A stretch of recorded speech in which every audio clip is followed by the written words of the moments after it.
So students, welcome back. मैं हूं हार्दिक sir from S tutorials. और हम लोगों ने एक लेक्चर, हमारा फर्स्ट लेक्चर देख लिया था for subject OCM, organisation of commerce and management. उसका फर्स्ट चैप्टर हम लोगों ने स्टार्ट कर लिया था, इंट्रोडक्शन टू बिजनेस। हम लोगों ने बिजनेस के कैरेक्टरिस्टिक्स देख लिए हैं, वहाँ तक हमारा चैप्टर कंप्लीट हो चुका है। अब हम लोग आगे बढ़ते हैं विथ प्रोफेशन। जैसे मैंने आपको बताया था, ह्यूमन एक्टिविटीज़ होती है। ह्यूमन एक्टिविटीज़ दो टाइप्स की होती है, नॉन इकोनॉमिक, इकोनॉमिक में भी तीन टाइप्स होते हैं, बिजनेस, प्रोफेशन, एम्प्लॉयमेंट। हम लोगों ने बिजनेस देख लिया है, अब हम लोग आगे बढ़ते हैं प्रोफेशन से। What is profession? तो देखो, आप लोगों ने ये वर्ड तो सुना होगा, अरे यार वो बंदा बहुत बड़ा प्रोफेशनल है। प्रोफेशनल मतलब क्या? प्रोफेशनल मतलब वो पर्सन जो प्रोफेशन का काम कर रहा हो, प्रोफेशनल का काम कर रहा हो, ठीक है, किसी प्रोफेशन में काम कर रहा हो, किसी प्रोफेशन में प्रैक्टिस कर रहा हो, उसे कहा जाता है प्रोफेशनल पर्सन।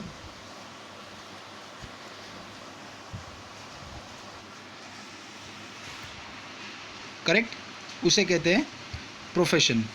अब प्रोफेशन के एग्जांपल्स क्या क्या हैं तो समझिए। सबसे पहला है डॉक्टर, लॉयर, चार्टर्ड अकाउंटेंट्स। ये कौन है? प्रोफेशनल्स है। प्रोफेशनल्स का मतलब है जो प्रोफेशन की प्रैक्टिस कर रहे हो। प्रोफेशन मतलब क्या कि किसी भी एक चीज़ में, किसी भी एक फील्ड में, किसी भी एक काम में आप एक्सपर्ट हो जाते हो, उसकी पढ़ाई करके और एग्ज़ाम देके पास होके डिग्री लेते हो। करेक्ट, वो होता है प्रोफेशन। तब कहा जाता है प्रोफेशन करना। करेक्ट। अब जैसे डॉक्टर होता है, डॉक्टर अपने हेल्थ की पढ़ाई करता है, एग्ज़ाम देता है, पास होता है। लॉयर कानून की पढ़ाई करता है। चार्टर्ड अकाउंटेंट फाइनेंस, पैसे, ऑडिट, अकाउंट्स, उसकी पढ़ाई करता है, डिग्री लेता है, और फिर एज ए चार्टर्ड अकाउंटेंट वो प्रैक्टिस करता है। क्लियर? मतलब अपनी अपनी फील्ड में वो सब एक्सपर्ट हो जाते हैं, अपने अपने काम में वो सब एक्सपर्ट हो जाते हैं। अब प्रोफेशन के फीचर्स देखते हैं हम, ठीक है। पहला फीचर है एम। इंसान प्रोफेशन क्यों करता है? कोई भी बंदा प्रोफेशनल क्यों बनता है? पढ़ाई करेगा, डिग्री लेगा। अब जैसे आपको पता है, चार्टर्ड अकाउंटेंट 5 और 10% रिजल्ट लगते हैं। जब 100 बच्चे बैठते हैं एग्ज़ाम देने, तो 10 बच्चे या 5 बच्चे ही पास होते हैं। आज से 15-20 सालों पहले तो 1% बच्चे पास होते थे, सिर्फ 100 में से एक ही पास होता था। तभी लोग मेहनत करते हैं, 12-12, 14-14 घंटे बैठते हैं, पढ़ाई करते हैं। करेक्ट। और फिर सीए बनते हैं। क्यों? ताकि वो अपने क्लाइंट्स को सर्विस दे सके, उनके पास जो भी क्लाइंट आए उन्हें सर्विस दे सके, उनका प्रॉब्लम सॉल्व कर सके। क्यों? क्योंकि जो काम वो कर रहे हैं उसमें वो एक्सपर्ट है, क्लाइंट को उस चीज़ का नॉलेज नहीं है। अब जब क्लाइंट आता है टैक्स का रिटर्न फाइल करने, तो टैक्स के रिटर्न का नॉलेज, इनकम टैक्स का नॉलेज सीए को होता है, क्लाइंट को थोड़ी ना होता है। क्लाइंट को होता तो वो सीए के पास आता क्या? तो वो खुद ही कर लेता है, लेकिन वो सीए के पास आता है। क्यों? ताकि सीए उसका काम करे, क्योंकि सीए उसमें एक्सपर्ट है और वो क्लाइंट्स को उसके प्रॉब्लम भी सॉल्व करके देता है। और बदले में क्या लेता है? पैसा, मनी। मतलब बेसिकली प्रोफेशन का भी एम बिजनेस के जैसा ही। बिजनेस में मेन एम, मेन मोटो क्या है? प्रॉफिट कमाना। और प्रोफेशन में क्या है? पैसा। ठीक है, पैसा कमाना। ये देखिए यहाँ पे लिखा हुआ aim. Every profession is practice for earning money, also they render services to the clients and solve their problems. Next है क्वालिफिकेशन। क्वालिफिकेशन मतलब पढ़ाई करना, डिग्री लेना, एजुकेशन लेना। तो प्रोफेशन में क्या होता है? बिजनेस के जैसा नहीं, बिजनेस कोई भी कर सकता है, जो अंगूठा छाप है वो भी बिजनेस कर सकता है। लेकिन प्रोफेशन कौन कर सकता है? जो पढ़ा लिखा हो, जो उस फील्ड में जिसने प्रैक्टिस की, पढ़ाई की हो, उस फील्ड में उसने डिग्री ली हो, तभी वो उस फील्ड में प्रैक्टिस कर सकता है। करेक्ट।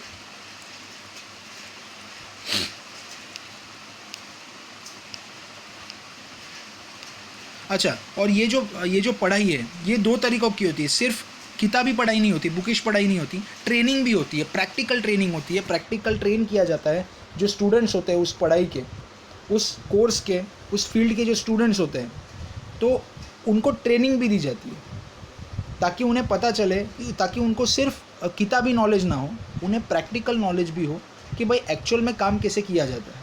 अब फॉर एग्जांपल जैसे सीए, आप जैसे कॉमर्स में हो तो आपको पता होगा, कुछ बच्चों को आइडिया भी होगी कि सीए जो चार्टर्ड अकाउंटेंट्स होते हैं, तो जो सीए बनते हैं, जो बच्चे हैं, जो स्टूडेंट्स होते हैं सीए कोर्स के, वो सिर्फ किताबी पढ़ाई करके सीए नहीं बनते, उनको आर्टिकलशिप भी करनी पड़ती है। डॉक्टर्स जो होते हैं उनको इंटर्नशिप भी करनी होती है और साथ ही साथ उनको पढ़ाई भी करनी होती है। मतलब वो पढ़ते भी हैं और साथ ही साथ प्रैक्टिकल एक्सपीरियंस भी लेते हैं कि भाई एक्चुअल में सीए बनने के बाद उन्हें कैसे काम करना है। क्लियर? ये होता है क्वालिफिकेशन। उसके बाद फाइनेंशियल रिटर्न्स। अब पैसा कमाते हैं, मतलब पैसा कैसे कमाते हैं, प्रोफेशनल्स जो पैसा कमाते हैं वो पैसा कैसे कमाते हैं, तो वो उन्हें फ़ीस मिलती है। देखो, बिजनेस में माल बेचते हो तो वो सेल्स कहा जाता है, बदले में वो कम पैसा कमाते हैं, उसे टर्नओवर बोलते हैं, करेक्ट। लेकिन प्रोफेशनल्स को रिटर्न्स कैसे मिलते हैं? प्रोफेशनल जो सर्विस देता है क्लाइंट्स को, उनके प्रॉब्लम सॉल्व करता है, तो बदले में उन्हें फ़ीस मिलती है। अच्छा, वो गुड्स, जब बिजनेसमैन गुड्स या सर्विस बेचता है तब उसकी प्राइस फिक्स होती है, लेकिन प्रोफेशनल जो सर्विस देता है उसकी प्राइस फिक्स होती है क्या? नहीं, बिल्कुल।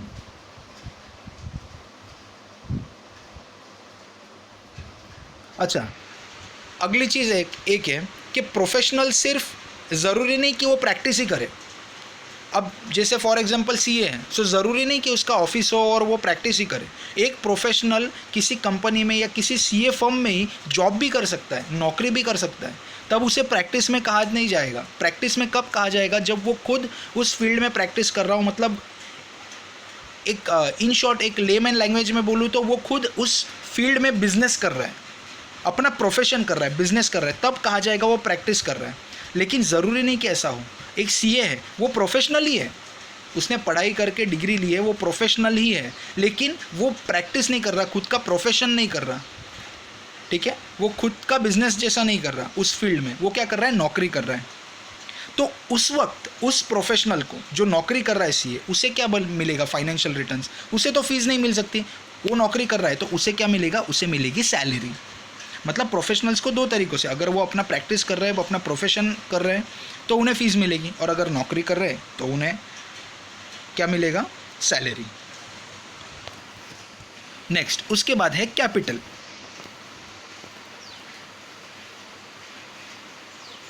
अच्छा, कैपिटल। अब जैसे मैंने आपको बताया, एक सीए है, वो दो तरीक़ों से काम कर सकता है।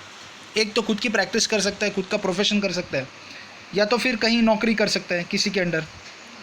तो देखो, नौकरी करने के लिए आपको इन्वेस्टमेंट करना पड़ता है? बिल्कुल नहीं, आपको कैपिटल लगाना पड़ता है। कैपिटल मतलब इन्वेस्टमेंट, ठीक है। नौकरी करने के लिए लगाना पड़ता है? नहीं। जब आप खुद का कुछ बिजनेस करते हो, खुद का कोई प्रोफेशन करते हो, खुद की कोई प्रैक्टिस करते हो, तब आपको कैपिटल लगाना पड़ेगा, तब आपको इन्वेस्टमेंट करना पड़ेगा। क्योंकि ऑफिस लो, फिर फर्नीचर करो, कंप्यूटर्स, स्टाफ रखो अपने अंडर काम करने के लिए, अपने अंडर नौकरी करने के लिए, उनका पगार, फिर और बहुत सारे खर्चे, लाइट फिटिंग्स, ये सब। तो ये सब क्या है? इन्वेस्टमेंट है। जो प्रोफेशन, अगर कोई प्रोफेशनल प्रैक्टिस कर रहा है उस फील्ड में, उस प्रोफेशन में, तभी उसे मिलेगा, करेक्ट। उसके बाद रजिस्ट्रेशन एंड मेंबरशिप।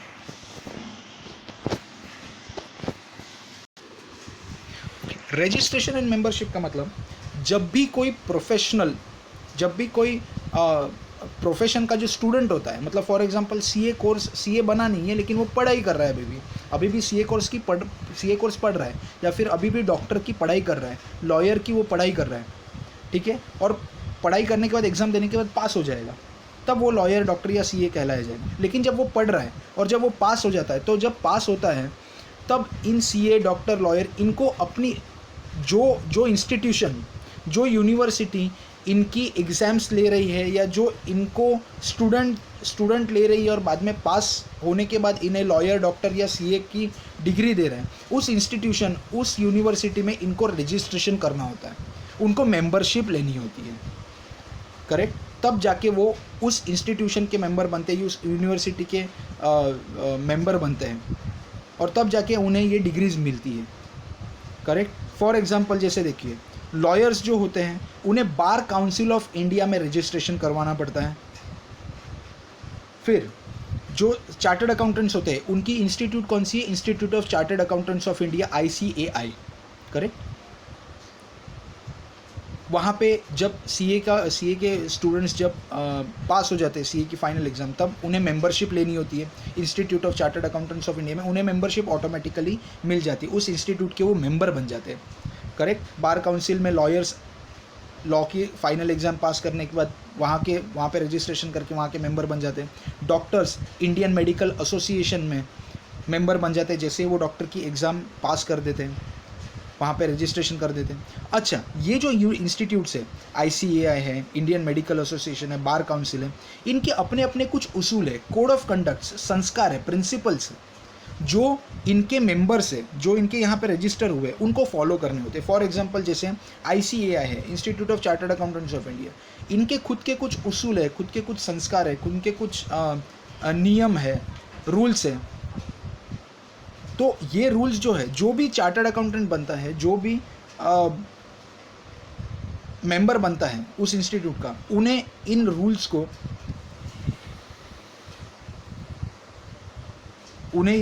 को, इन कोड ऑफ कंडक्ट को, इन प्रिंसिपल्स, इन संस्कारों का, इन उसूलों को फॉलो करना पड़ता है, ठीक है। ये उन कानूनों का उल्लंघन नहीं कर सकते जो इंस्टीट्यूट ने सेट किए हुए हैं, और इन कानून, इन उसूलों को, इन प्रिंसिपल्स को कहा जाता है कोड ऑफ कंडक्ट। क्लियर।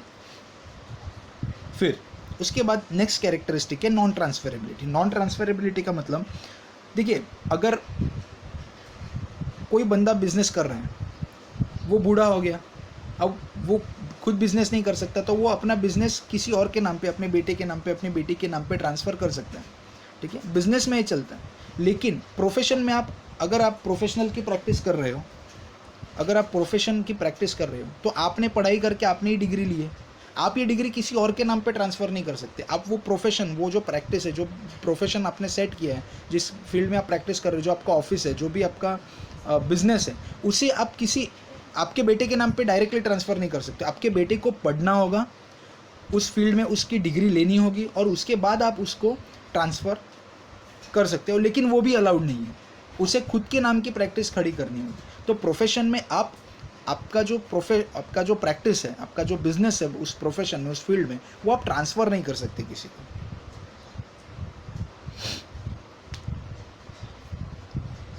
उसके बाद प्रोफेशनल्स काम क्या करते हैं, उनका नेचर ऑफ वर्क क्या है। जैसे बिजनेस में तो क्या है, कोई भी चीज़ है उसको बेच दो, खरीदो बेचो, मैन्युफैक्चर करो, यही है। लेकिन प्रोफेशनल्स काम क्या करते हैं? प्रोफेशनल्स अपनी अपनी फील्ड में एक्सपर्ट होते हैं, तो उस फील्ड की वो एक्सपर्ट सर्विसेज देते हैं। जैसे चार्टर्ड अकाउंटेंट, तो चार्टर्ड अकाउंटेंट क्या करता है, वो फाइनेंस में, ऑडिट में, अकाउंट्स में एक्सपर्ट है, तो वो उस फील्ड में वो एक्सपर्ट है, तो उस फील्ड की सर्विसेज वो अपने क्लाइंट्स को देगा, जिन क्लाइंट्स को इन सब चीज़ों का नॉलेज नहीं है, और बदले में वो उनसे फीस लेगा। क्लियर। तो ये थे कैरेक्टरिस्टिक्स ऑफ प्रोफेशन।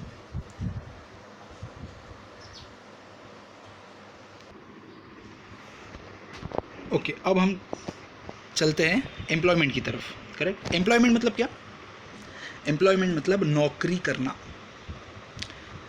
मतलब बिजनेस का अपोजिट, बिजनेस या प्रोफेशन का अपोजिट। बिजनेस या प्रोफेशन क्या?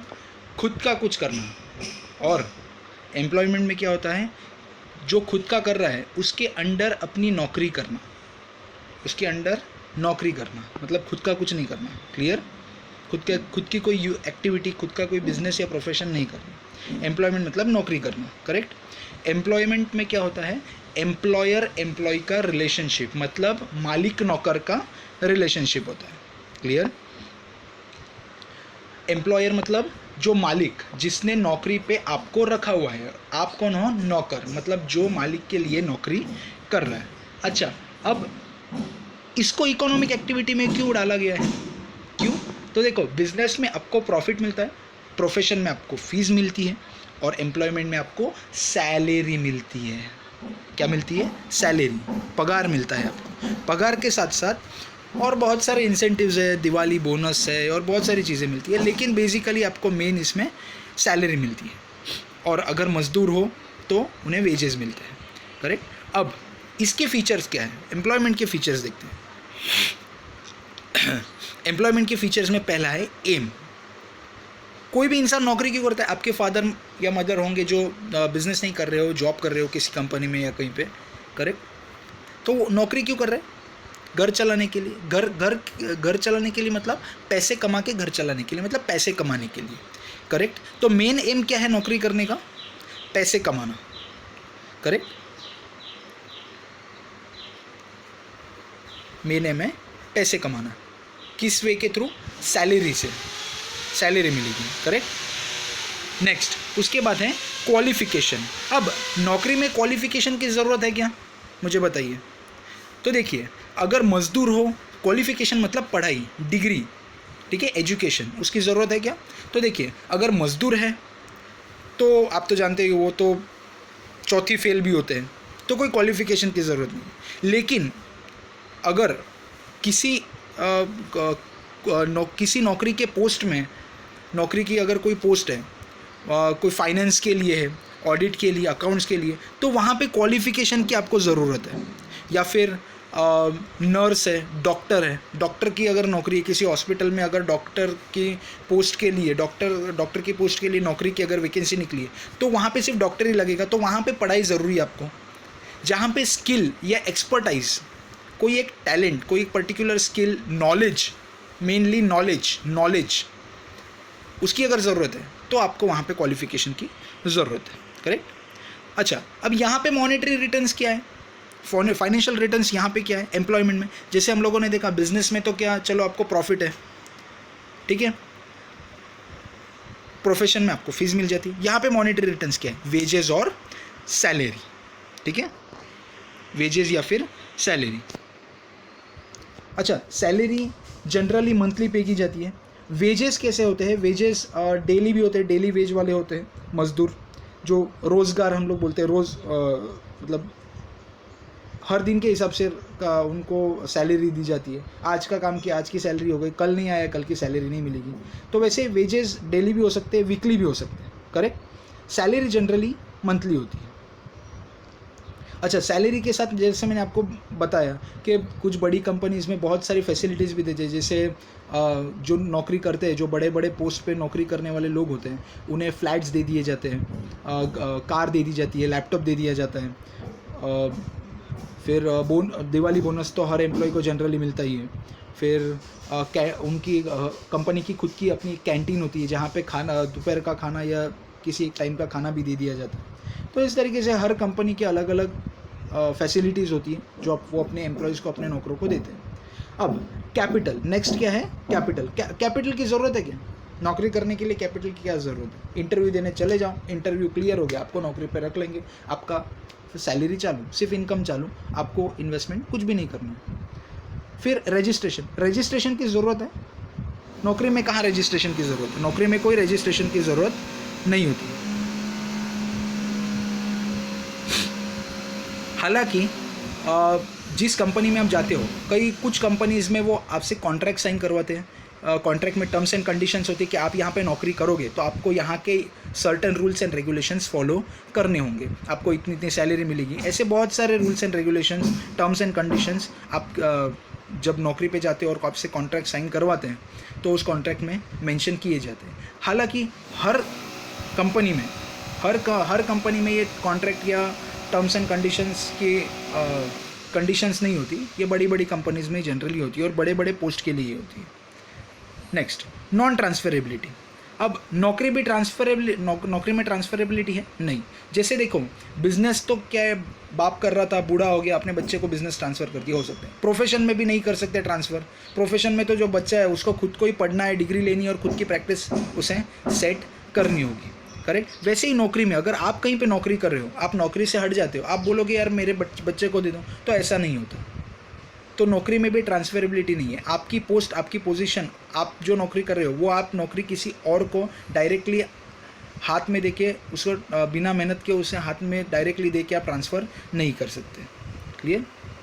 फिर नेचर ऑफ वर्क क्या है? जैसे बिजनेस में हम लोगों ने देखा, गुड सेल करना है, सर्विसेज सेल करना है, परचेसिंग है, प्रोडक्शन है, मैन्युफैक्चरिंग, ये सब है। प्रोफेशन में एक्सपर्ट सर्विसेज, जो फील्ड में आप एक्सपर्ट हो वो आप देते हो और बदले में आप फीस लेते हो। वैसे एम्प्लॉयमेंट में नौकरी में क्या काम होता है? तो देखिए हर पोस्ट के हिसाब से अलग अलग काम है। मजदूरों का अलग काम है, फाइनेंस प्रोफेशनल का अलग काम है, ऑडिट वाले का अलग काम है, अकाउंट्स वाले का अलग काम है। तो जिस पोस्ट के लिए, जिस काम के लिए आपको नौकरी पे रखा गया है, अलग अलग नेचर ऑफ वर्क हो सकता है। जैसा आपका काम वैसा आपका जॉब होगा।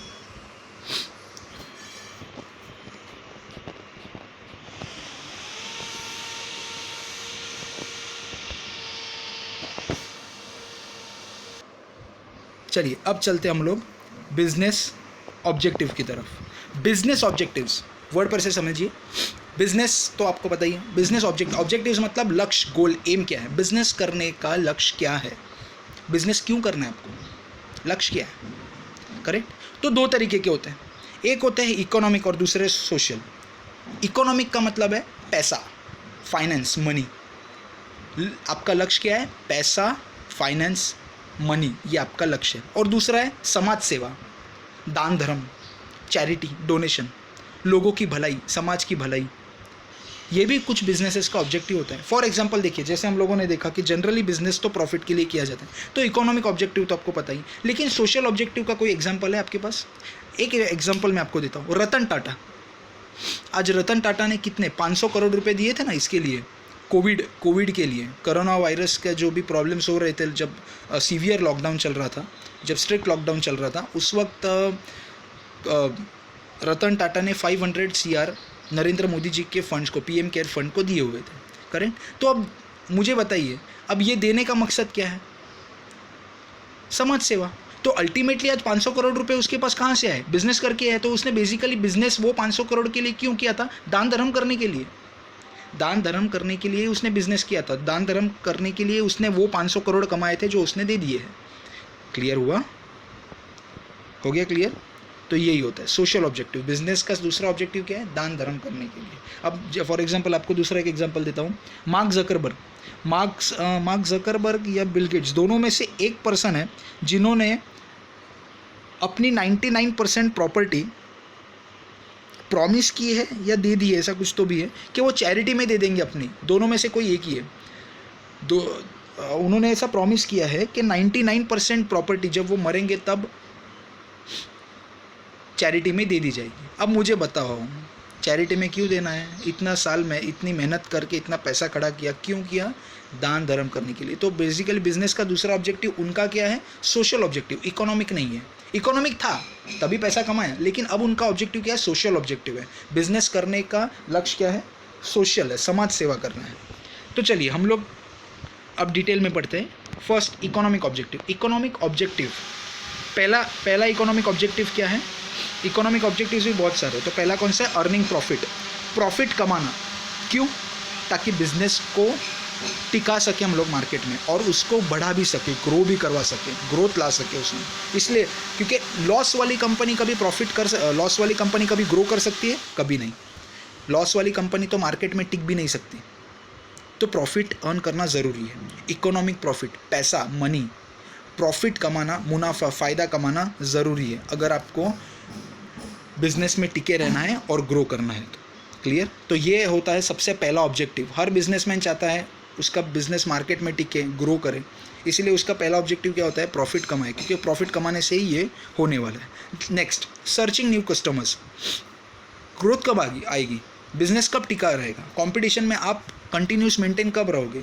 जब आप कंटिन्यूस कुछ ना कुछ नया करते रहोगे, कुछ ना कुछ प्रोग्रेस करते रहोगे। प्रोग्रेस बिजनेस में कब होती है? जब आपको नए कस्टमर्स मिलते हैं। समझ में आया? और आपके पुराने कस्टमर आपके पास टिके हुए और नए कस्टमर मिल रहे हैं। ऐसा नहीं है कि पुराने जा रहे हैं और नए आ रहे हैं तो आप वहीं के वहीं रहोगे। प्रोग्रेस तो हुई नहीं। 10 कस्टमर मिले थे, 10 उसके बाद 10 और मिल गए, लेकिन वो पुराने 10 चले गए, तो आप अल्टीमेटली आप 10 कस्टमर पे ही हो। क्लियर? मतलब पुराने टिके रहेंगे और नए कस्टमर आपको मिलते जाएंगे, तब आपकी ग्रोथ और सर्वाइवल होगी। तो ये भी एक इकोनॉमिक ऑब्जेक्टिव है। पैसे कब कमा सकते हो? जब आपकी ग्रोथ होगी। करेक्ट? तो नए कस्टमर्स मिलेंगे तब आप ग्रोथ होगी, पैसा आप ज़्यादा कमा सकोगे। तो सर्चिंग न्यू कस्टमर्स, ये second economic objective. Clear? Third, innovation. अब जैसे आपको पता है ये जो वर्ल्ड देखो, पहले के ज़माने में इतनी कंपटीशन नहीं हुआ करती थी, ठीक है, लेकिन अभी का वर्ल्ड कैसा हो गया है, डायनेमिक हो गया है, हर सेकंड बदल रहा है, हर सेकंड इंप्रूव हो रहा है, हर सेकंड कुछ ना कुछ नया इनोवेशन आ रहा है, कोई ना कोई नया इन्वेंशन हो रहा है। ये दुनिया बहुत तेज़ी से आगे बढ़ रही है। तो अगर आपको इस दुनिया में टिके रहना है, आपको इस दुनिया में आपको बिजनेस में आगे बढ़ते रहना है, तो आपको नया इनोवेशंस लाना होगा। देखो आपको एक एग्जांपल देता हूँ, नोकिया, टाइटन, मैंने एग्जांपल कई बार दिया हुआ है, आपको भी देता हूँ। नोकिया, टाइटन और एम्बेसडर कार। एम्बेसडर मतलब पता है ना आपको, ये टैक्सीज होती है, ठीक है, काली पीली वाली जो टैक्सीज होती है ना, मुंबई में चलती है। तो ये जो इनोवेशंस के रिलेटेड है, तो ये नोकिया है, टाइटन है और एम्बेसडर कार से। ये तीनों देखो, ये तीनों एक समय पे बहुत ज़्यादा आगे थे, बहुत ज़्यादा टॉप लीग पे थे, बहुत बेस्ट थे ये अपने अपने फील्ड में। नोकिया मोबाइल में बेस्ट था, एम्बेसडर कार्स में बेस्ट था इंडिया में, और जो अपना टाइटन है वो घड़ियों में बेस्ट था। लेकिन आज के डेट में ऐसा नहीं, आज के डेट में सैमसंग, ओप्पो, वीवो आ गई। तो ये लोग ये पीछे क्यों रह गए? क्यों? क्योंकि समय के साथ बदले नहीं, इनोवेशंस कुछ नहीं लाए वो अपनी वही पुरानी स्टाइल रखते गए। और लोगों को कुछ नया चाहिए, क्योंकि दुनिया बहुत तेज़ी से आगे बढ़ रही है, लोगों को कुछ नया, इंटरेस्टिंग, कुछ फैशनेबल ऐसा चाहिए। तो सैमसंग, वीवो, ओप्पो, ये जो मोबाइल कंपनीज थी वो ज़माने के साथ चली, वो ट्रेंड के साथ चली, वो फैशन के साथ चली, और ये तीनों कंपनीज फैशन के साथ नहीं चली, इसीलिए पीछे चली गई, भले इनकी क्वालिटी बहुत अच्छी क्यों ना थी। क्लियर हुआ? तो यह है इनोवेशन का इम्पोर्टेंस। इनोवेशन सिर्फ उसमें ही नहीं आता, इनोवेशन आपके प्रोडक्शन के प्रोसेस में, मशीनरी में, नए नए टाइप के मशीनरी, नई नई टाइप की टेक्नोलॉजीज़ रिसर्च करके, research and R&D, research and development करके नई टेक्नोलॉजीज़ का इन्वेंशन किया जाता है। तो ये भी बहुत अच्छी बात है, इससे भी ये भी एक टाइप की इनोवेशन ही है, क्योंकि नई टेक्नोलॉजी आएगी तो आपके जो अभी के गुड्स है वो सस्ते में बनेंगे और भी बेटर क्वालिटी में बनेंगे, तो आप ऑटोमेटिकली कंपटीशन में हमेशा आगे रहोगे। तो कंपटीशन में आगे रहोगे तो ग्रोथ होगी, पैसा मिलते जाएगा, इकोनॉमिक ऑब्जेक्टिव आपका फुलफिल हो जाएगा, इसीलिए इनोवेशंस आपके इकोनॉमिक ऑब्जेक्टिव में। Next, best possible use of resources. Resources का मतलब क्या है? रिसोर्सेज का मतलब जो भी चीज़ें आप बिजनेस के लिए यूज़ करते हो, जैसे ज़मीन, मजदूर, लेबर, कैपिटल, पैसा, नेचुरल रिसोर्सेज, पानी, हवा, इससे भी इलेक्ट्रिसिटी बनती है। क्लियर? तो ये भी आपकी फैक्ट्रीज में काम आती है। तो ये सब रिसोर्सेज है, नेचुरल रिसोर्सेज है, मैन मेड रिसोर्सेज है, जो आपको बिजनेस करने के लिए ज़रूरी है। लेकिन ये स्केर्स है, ये कम है, ठीक है, क्योंकि कंपटीशन बढ़ रही है, दुनिया आगे बढ़ती जा रही है, लोग होशियार हो रहे हैं, लोग बिजनेस में उतर रहे हैं, तो धीरे धीरे करके ये चीज़ें कम होती जा रही है और इसकी डिमांड बढ़ती जा रही है। तो आपके पास रिसोर्सेज कम है। अब ये रिसोर्सेज को अगर आप वेस्ट कर दोगे तो आप बिज़नेस कैसे करोगे? क्योंकि आपके पास लिमिटेड है, बहुत ज़्यादा तो है नहीं, ठीक है। तो आपको अगर ये चाहिए होंगे, ये रिसोर्सेज का आपको बेस्ट यूज़ करना है, ताकि आप सस्ते में सस्ता प्रोडक्ट बना सको और उसको बेच के आप ज़्यादा से ज़्यादा प्रॉफिट कमा सको। क्योंकि अगर इसको वेस्ट करोगे तो आपका प्रोडक्ट जो है वो महंगे में बनेगा, ठीक है, क्योंकि आपके पास रिसोर्सेज लिमिटेड है। आप एक रिसोर्स के ऊपर आप जहाँ पे 2 लगने वाले हैं वहाँ पे आप 4 रिसोर्सेज लगाओगे, तो ये रिसोर्सेज भी कम है, तो इसके लिए कॉस्ट भी बहुत ज़्यादा लगता है, करेक्ट। तो आप कॉस्ट ज़्यादा लगेगा तो आपका प्रोडक्ट महंगे में बनेगा, महंगे में बनेगा तो आप महंगे में बेचोगे, जो ज़्यादा बेचा नहीं जाएगा बाकी के कॉम्पिटिटर्स के कंपैरिजन में, करेक्ट। और सस्ते में बेचोगे तो आपको मुनाफा कम होगा। इसलिए आपको बेस्ट पॉसिबल यूज़ करना है इन रिसोर्सेज का, ताकि आपको प्रॉफिट ज़्यादा से ज़्यादा हो, और वेस्टेज अगर कम होंगे ये रिसोर्सेज के तो आपके खर्चे भी कम हो जाएंगे।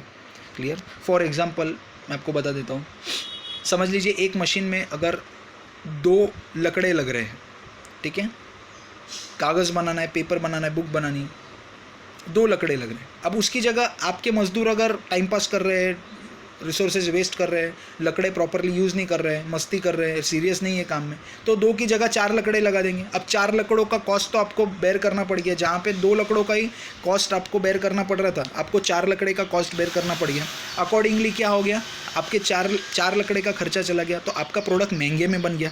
अब बुक महंगे में बन गई तो महंगे में बेची जाएगी, जो ज़्यादा बेची नहीं जाएगी, तो आपको ऑटोमेटिकली आपका सेल्स कम होगा, आप मार्केट में पीछे चले जाओगे, कंपटीशन में पीछे चले जाओगे। और चलो अगर आपने कम दाम में भी बेच दिया, मार्केट के रेट में भी बेच दिया, तो आपको प्रॉफिट कम होगा, मुनाफा कम होगा, क्योंकि आपका कॉस्ट बाकी के कंपटीटर्स के कंपैरिजन में ज़्यादा है तो आपका मुनाफा कम होने वाला है, प्रॉफिट कम होने वाला है। तो इसलिए best possible use of resources से आप ज़्यादा से ज़्यादा प्रॉफिट कमा सकते हो और अकॉर्डिंगली आपका ये इकोनॉमिक ऑब्जेक्टिव भी फुलफिल हो जाए। अब आते हैं नेक्स्ट सोशल ऑब्जेक्टिव्स में।